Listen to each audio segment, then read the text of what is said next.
Hi, I'm Harold Forbis. Welcome to OneVoiceWorship.org. It's good to have you here today.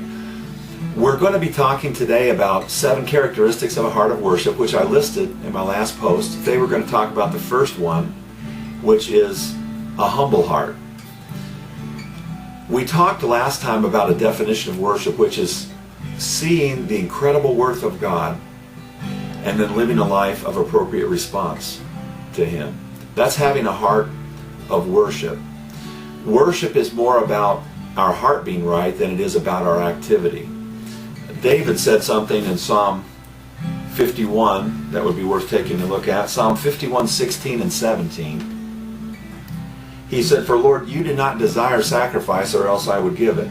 You do not delight in burnt offering." Now he's talking about the sacrifices, animal and other, that the Israelites were commanded by the law of Moses to offer to God in order to be in relationship with Him. And he's saying, I'm starting to understand something here. The work is not really, the offering itself is not really what you're after.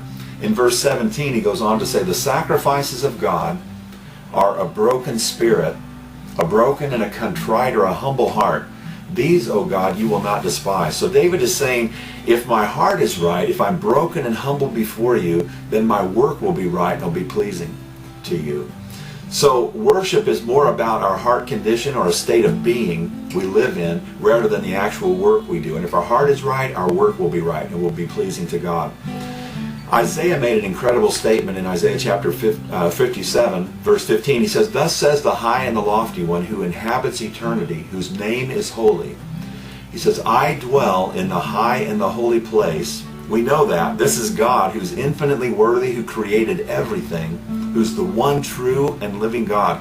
He says, "I dwell in the high and holy place." This is the incredible part. I dwell with the one who is who has a contrite and a humble spirit. God actually dwells with us when we have a broken, lowly, and a humble spirit.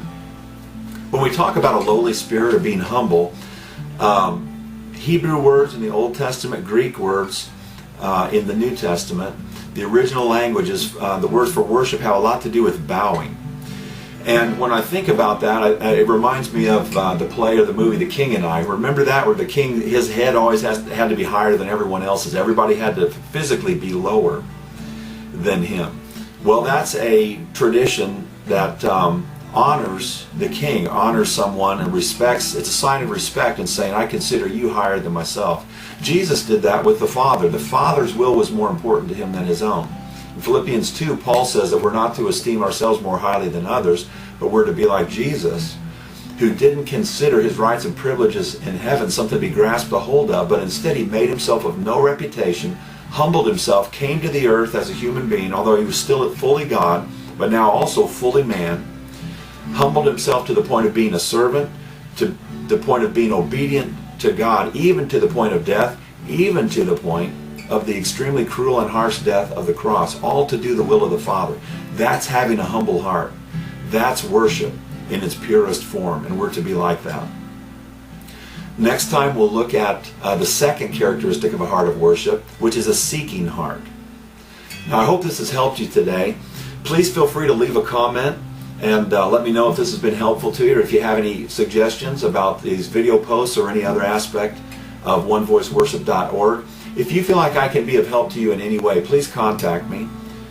And you can email me at harold@onevoiceworship.org. Thanks for stopping by today, and I look forward to seeing you next time. God bless you and have a great day.